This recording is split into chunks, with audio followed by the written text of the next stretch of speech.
Thank you for meeting with me. Oh, it's my pleasure. I'm delighted to meet with you. I received some questions from you, and it's caused me to do an awful lot of thinking about the setting here in Lompoc and some of our issues related directly to homelessness. So I'm all ears. How can I answer some questions for you? I'm excited about this. Thank you. So just wanted to introduce you. It's Dr. Manzo. He's an active community member and also works at the local Hancock College as a professor. He's also a retired high school principal. Cool. Thank you. Yeah. So I just wanted to get your thoughts on how we can support our local homeless community. What a great question. I've thought a lot about this. We're in a very unique community. It's a rural community here in Lompoc. And some of the most recent statistics tell us that 20.8% of our population is below the poverty line. Think about that. That's a lot of us. 5 people, yeah. 1 out of 5 people are below the poverty level. Roughly 18 to 20% of this same population is unemployed. Think about that. And I don't think there is an accurate tally at this point of the number of people who are currently homeless in Lompoc. There are about 3 or 4 areas where these people are currently living, and they're living in areas that are unsupervised by police, in areas that are off the beaten track, so to speak. There are 2 legitimate places for homeless people to stay in the city of Lompoc. One of them is the Mark's House, which is a Good Samaritan shelter. Yes. It takes 19 families only. But during COVID times, there are some restrictions as to how many families you can take. Also, we have in the city of Lompoc, I think somebody who should be nominated for the Nobel Peace Prize, a pastor named Brian, who runs the church out here at the edge of town called Bridgeway House. That was the former name. He and his wife, Bridge House, and he and his wife both are there daily, offering religious messages, but also providing food, nutrition, medical care. I think they've changed their name to Micah Mission, with more of a biblical strain to it. Yes, I think they have as well. Yeah, so that's the larger picture. And one of our local congressmen, I won't mention him by name, referred to our city as the armpit of Santa Barbara County. So you can rude. Yeah, so you can see that didn't go over well. And I'm not sure what the voting statistics were for him coming out of Lompoc. But there are a lot of factors here in our small community that are against the homeless people. And also, I want to bring one other issue up. Our police force is very limited. They say we range from between 6 and 9 police officers for a community of about 39,000 people. And the homelessness are just a part of it. Let me add one more piece before you give me a question.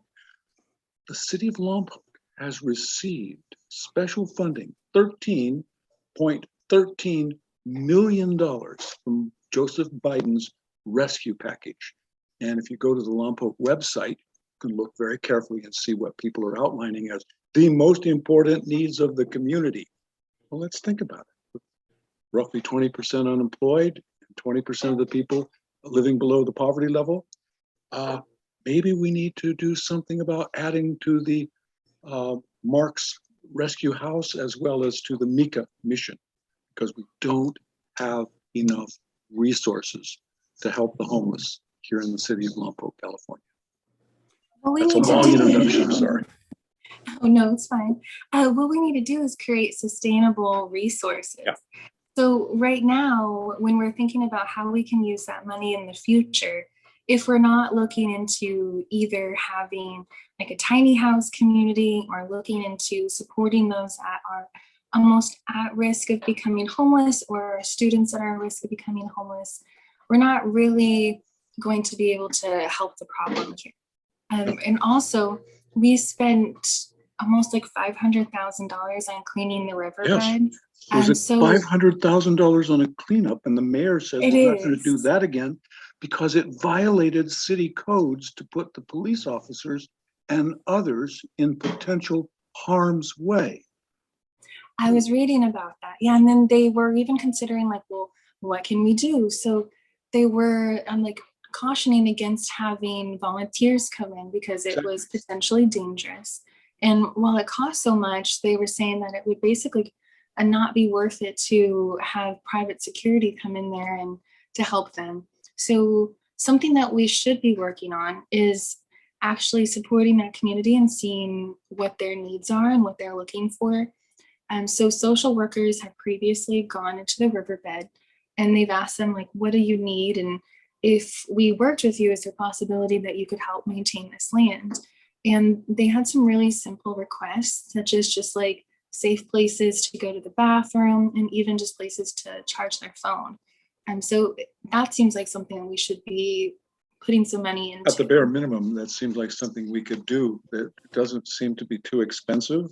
I'm wondering if they, yeah, I agree with you wholeheartedly.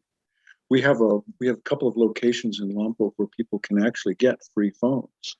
So I don't know if they have sufficient data wherever they're located to actually, call for help or to get in contact with relatives or family or other people. I'm not sure if they have those connections. I was thinking too, in our little community, man, I was thinking, let me just grab a sheet of paper. I put a couple of notes here that may or may not be significant. We're always looking at the homeless problem from a piecemeal point of view. We'll do this, we'll do this, we'll do this. You do that, you do that, you do that. And I'm thinking we need a concerted and comprehensive committee that's focused exclusively on addressing the issue of homelessness in this particular city. And it's vital that we get a good representation from the people in the community who have fiscal confidence in their ability to fund this, who have expertise in carrying out this, and who have empathetic social workers who can work with the population. I was thinking of calling this something like the homeless team. And by the way, we're 10 miles from Vandenberg Air Force Base. They have the most sophisticated technological equipment on the face of the earth. And they also have dump trucks and lots of tractors and lots of cranes. So a team from Vandenberg Air Force Base on a mission to help clear the area where the last $500,000 was spent would be really a wonderful thing. So somebody from Vandenberg. That's a great point. Yeah, thank you. Somebody from Vandenberg could be on the team. Pastor Brian from one of the churches and maybe get others from other churches. We have local businesses, Vaughn's, the shopping center, and Albertsons. These people have donated to our local high schools over the years. They can also make some contributions to maybe helping out with the homeless here in town, joining that committee. How about the high schools? Both high schools, we have two high schools. The students at both high schools have to do a senior project. They research a particular area, they write about that area, they present their research. What if, say next year, the seniors graduating from both high schools were told that they needed to focus their senior projects on homelessness, problem and solutions. And That's see exactly what we see if we can get their ingenuity involved. Plus, here's the other thing. There's 350 seniors at one school, 350 at the other. You now have roughly 700 plus kids who are now engaged in thinking about the problem, whose emotional, psychological, intellectual energies are connected to a solution, can help us with a solution, and who may then one day become mayors, one day become business leaders, one day become the administrator for Allen Hancock. So in short, we've got a training ground right at our doorstep where kids can get involved in making decisions about improving the life of our community members. A member from the city council could sit on that committee. And also— that's a great point. Yeah. We really need to, oh, sorry. No, I'm sorry. Include some medical professionals. And also, Rihanna, we are distinguished here in this community by an organization known as the Chumash Indians. They've got a gigantic bingo parlor about 23 minutes from my door. In Santa Ynez, yeah. In Santa Ynez Valley. They make contributions all over the community. If we could get somebody from the Chumash Indian Reservation on our board and get active members to meet at least, say, once every 2 weeks in a well-lit facility where they can talk about these issues and say, here's what I can do. Here's what I can do. Here's what I can do. The other thing I've noticed is I don't think we have any place in town where we can accept donations for the homeless. It's done sort of Specifically, yeah, yeah, I don't think we hanging do out as your well. car window or something like that. There isn't a place in Starbucks. By the way, Starbucks would probably be interested in participating in a homeless program. Many of our local community stores would be interested in doing that. Think of all the I think things our that entire community would. yes, but Yeah. they have to be focused. They have to be organized. And I think we need a report card. I think we need a report card for the state of California and for maybe the United States, where Lompoc community is ranked for how it contributes, how it helps, how it hinders, how it progresses the benefit of homeless people. And they get a report card. And in that report card, you can see exactly what needs to be done and what isn't being done. And that report card could be the starting point for a lot of considerations about how to help people.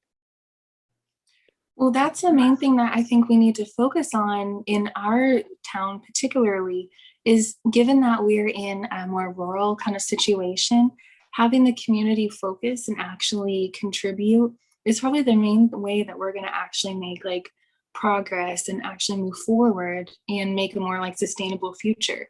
Yeah. So I think we've kind of seen so many people in town that have been actually like frustrated and looking for a resource and a way of how they can help themselves. And especially during the pandemic, I think a lot of people just kind of weren't really sure what to do. They were inside their homes and felt like, you know, well, what's going on outside their home may not affect them in the same way. But during this time, more people became homeless, and exactly, the problem has gotten worse.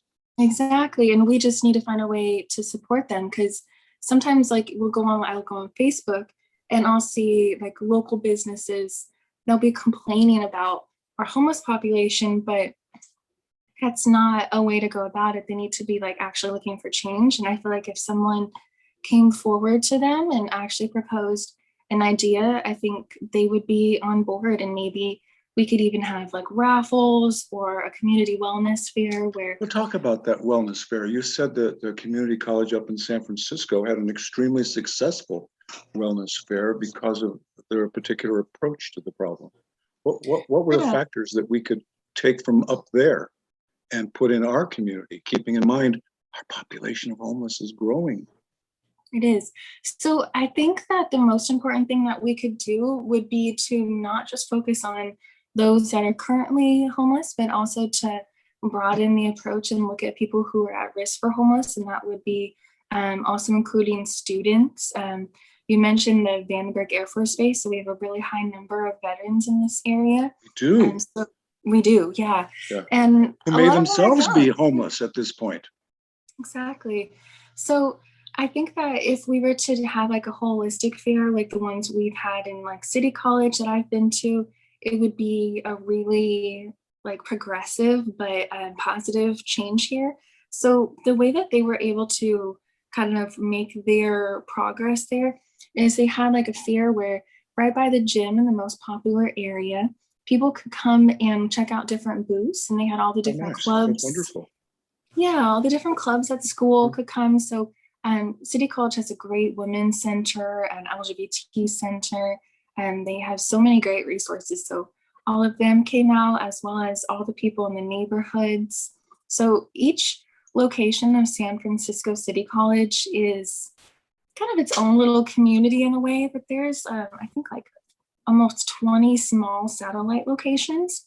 So this one was held at the main campus, but what people were able to do was get these little passport cards, and they could go around and check out different booths. So some of the things people had was like, I remember the Women's Center had like a trivia. You could answer a few fun questions. Another booth had like a spin the wheel game, and you would just, and you get like stickers and cute little pens and prizes. It was just a really fun way to kind of communicate with everyone else in the area and just see what was there, because I didn't even know about some of the resources before. That sounds fantastic. I can't imagine why that wouldn't be successful here. Also, I just learned recently that there is a a mental rehabilitation center being opened here in Lompoc. Oh my God, we need that. Yeah, somebody from that particular center could be on that larger committee that we're talking about. But it seems to me we all live in the, well, that's not my problem. Let's you and I focus. You've lived in this town long enough to know some of the dangers for homeless people. They are encamped to some extent under bridges here in town, the two major bridges. And they are also at a park here where they are have encampments. And they have an opportunity to go what we call the bridge house.